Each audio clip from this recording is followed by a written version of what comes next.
اگه امروز ایران و اسرائیل وارد جنگ مستقیم بشن چه اتفاقی میفته و چه بلایی سر خاورمیانه میاد؟ ایران امروز اون ایران چند ماه پیش نیست. جنگنده‌های چینی جیتنسی، موشک‌های هایپرسونیک با مسیر غیرقابل پیش‌بینی و نسل جدید پهپادهایی که نصف منطقه توان مقابله باهاشون رو نداره. این یعنی آسمون ایران مثل دفعه قبل باز نیست. جنگی که شروع بشه، تنش از 4 محور میره سمت اسرائیل: ایران، عراق، سوریه، یمن. صدها پهپاد، به‌ها موشک، حملات سایبری همزمان.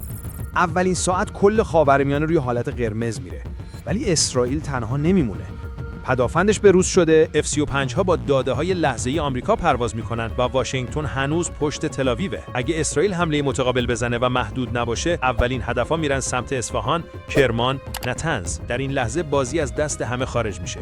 بازار انرژی منفجر میشه و قیمت نفت با یک موشک سر به فلک میکشه. چین پشت پرده فعالیت میکنه، آمریکا ناوهاش رو جلو میکشه، اروپا فشار سیاسی میاره و جهان میفهمه این فقط یک جنگ منطقه‌ای نیست. این یک بحران تمام عیاره که میتونه توازن قدرت جهانی رو تغییر بده. اگه این جنگ امروز شروع بشه، هیچ برنده‌ای وجود نداره. اما یک چیز قطعیه: تاریخ خاورمیانه همون روز عوض میشه.